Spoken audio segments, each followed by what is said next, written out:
Good morning student, class 10th। आप लोगों को बताया जा रहा है आवर्त सारणी। तो आइए देखते हैं आवर्त सारणी। आवर्त सारणी में आपको आज बताना है विकर्ण संबंध। क्या बताना है? विकर्ण संबंध, डायगोनल रिलेशनशिप। विकर्ण संबंध, विकर्ण संबंध।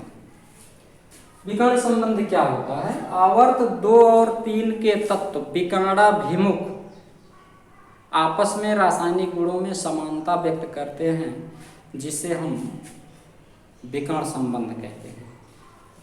तो देखिए, आवर्त 2 और 3 के तत्व, आवर्त 2 और 3 के तत्व देखिए, ये है, सुनिए,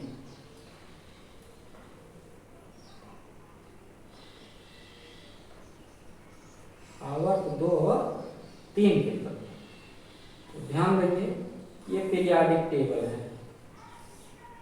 इसमें देखेंगे एक है फर्स्ट ए वर्ग और एक है सेकंड ए वर्ग, और यह पहला आवर्त, यह दूसरा आवर्त, यह है तीसरा आवर्त, और यह है चौथा आवर्त। तो ध्यान दीजिएगा, आवर्त 2 और 3 के तत्व विकर्णाभिमुख संबंध स्थापित करते हैं। तो आगे भी है, जैसे मान लिया आगे हम ले चले, यहाँ पे थर्ड ए रख दें। देखो यहाँ थर्ड ए रख दें, तो थर्ड ए में एक दूसरा आवर्त है ना, ये तो पहला आवर्त हो गया, या इसको हटाइए, दूसरे से शुरू करते हैं। तो ये दूसरा आवर्त है, और आखिरी गैस में क्या था? ये पहला आवर्त, हाँ पहला आवर्त था, जहाँ पे क्या है? हीलियम है। ये दूसरा आवर्त थर्ड ए, देखो ये दूसरा आवर्त यही तो जाएगा, दूसरा आवर्त देखो दूसरा आवर्त है, और ये तीसरा आवर्त ऐसे आगे बढ़ जाएगा ना। तो यहाँ नियान है, यहाँ आर्गन है। अब ये थर्ड ए में क्या है? थर्ड ए में आपका है बोरान। थर्ड ए में क्या है? बोरान। और यही हम कर दें फोर्थ ए में क्या है? कार्बन, यहाँ सिलिकॉन, और यहाँ है एल्यूमीनियम। देखो आवर्त 2, ये पीरियाडिक टेबल का अलग पॉइंट है, पी ब्लॉक में है, ये एस ब्लॉक में है, आप लोग जान रहे हो कि दूसरे आवर्त का तत्व में हम क्या ले रहे हैं? लिथियम, और इसमें क्या कर दे रहे हैं? बेरिलियम, यहाँ मैग्नीशियम, यहाँ सोडियम, यहाँ कैल्शियम, और यहाँ क्या है? पोटेशियम। अब देखो आवर्त 2 और 3 के तत्व, आवर्त 2 और 3 के तत्व, तो लिथियम और आवर्त 2 का लिथियम है और आवर्त 3 का मैग्नीशियम है। तो ऐसे विकर्णाभिमुख संबंध स्थापित करते हैं। जैसे मान लिया यहाँ लिथियम लिखा और यहाँ मैग्नीशियम लिखा, तो ऐसे देखो, ऐसे त्रिभुज बनेगा ना। ये क्या बनेगा? त्रिभुज बनेगा। ये क्या है? विकर्ण है, ये आधार, ये लंब, ये विकर्ण हो गया। तो लिथियम का मैग्नीशियम से विकर्ण रूप में रासायनिक गुणों में समानता व्यक्त होता है, जिसे हम विकर्ण संबंध कहते हैं। तो हम देख लेते हैं यहाँ भी आवर्त 2 तीसरे और चौथे वर्ग में, देखो आवर्त 2 और 3 के तत्व यानी बोरान और सिलिकॉन भी विकर्णाभिमुख संबंध स्थापित करते हैं। लेकिन हम लिथियम और मैग्नीशियम को गुणों के रूप में आपको कुछ उदाहरण दे रहे हैं। तो आइए देखते हैं लिथियम का मैग्नीशियम का विकर्ण संबंध। ध्यान दें, दोनों के कार्बोनेट, इनका पहला लक्षण क्या है? विकर्णाभिमुख में दोनों के कार्बोनेट गर्म करने पर अपघटित हो जाते हैं। जैसे Li2CO3, इसे गर्म कर दोगे तो ये बन जाएगा Li2O, लिथियम ऑक्साइड धन कार्बन डाइऑक्साइड। इसी प्रकार मैग्नीशियम कार्बोनेट को गर्म करोगे तो यह बन जाएगा मैग्नीशियम ऑक्साइड और कार्बन डाइऑक्साइड। देखो लिथियम और मैग्नीशियम का गुणों में क्या है? समानता है, क्योंकि लिथियम कार्बोनेट भी गर्म करने पर अपघटित हो रहा है और मैग्नीशियम कार्बोनेट भी गर्म करने पर अपघटित हो रहा है। दूसरा लक्षण का ध्यान देंगे, मैग्नीशियम के सदृश लिथियम ऑक्सीजन के साथ केवल सामान्य ऑक्साइड बनाता है। मैग्नीशियम के समान लिथियम केवल सामान्य ऑक्साइड बनाता है, जैसे मैग्नीशियम केवल सामान्य ऑक्साइड MgO बनाता है, वैसे लिथियम केवल सामान्य ऑक्साइड Li2O बनाता है। ये दूसरा लक्षण है, यानी ये सुपर ऑक्साइड और परऑक्साइड नहीं बनाते हैं। तीसरा लक्षण है, ध्यान देंगे, तीसरा लक्षण क्या है कि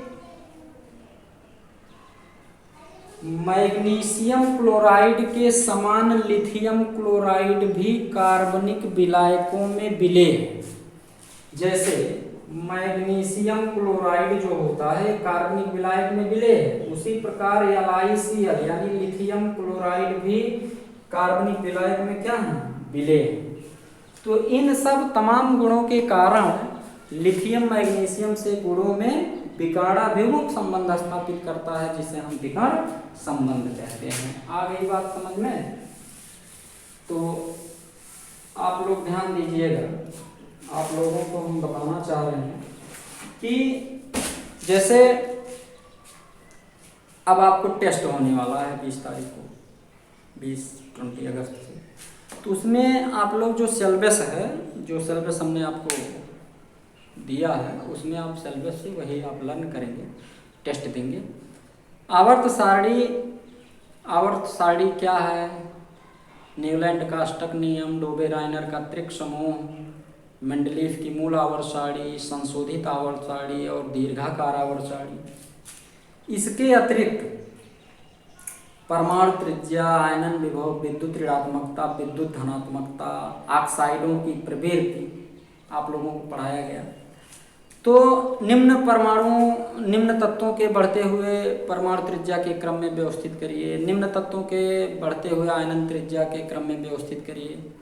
तो ये सब जितने भी क्वेश्चन हैं, जितने भी टॉपिक हैं, ये सब आप लोग बहुत ईमानदारी से पढ़ेंगे। फिर इसके बाद हम आपको शुरू करेंगे जो है साल्ट पढ़ाना, साल्ट पढ़ा के ख़त्म करेंगे।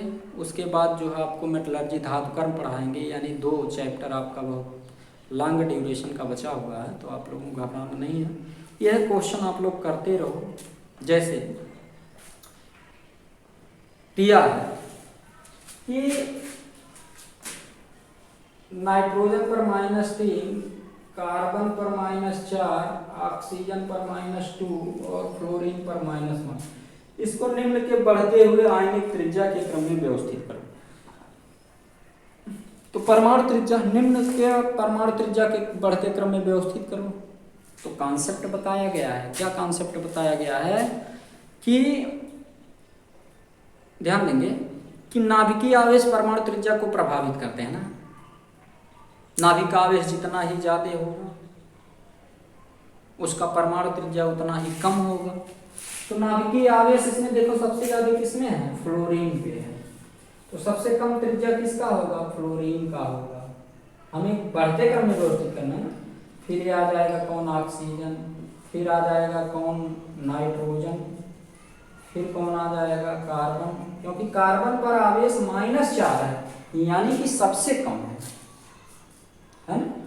तो सबसे कम का मतलब क्या हुआ कि इसकी त्रिज्या सबसे ज्यादा है। आवेश जितना ही कम होगा, नाभिक और बाह्य कोश के इलेक्ट्रॉन के बीच का आकर्षण बल उतना ही कम होगा। आवेश जितना ही ज्यादा होगा, नाभिक और बाह्य कोश के इलेक्ट्रॉन के बीच आकर्षण उतना ही अधिक होगा, त्रिज्या उतनी ही छोटी होगी। आवेश बढ़ा, त्रिज्या छोटा हुआ, आवेश घटा तो त्रिज्या बड़ा हुआ। तो ऐसे सवाल आप खोज के आप अपने NCERT बुक से जरूर सॉल्व करिए।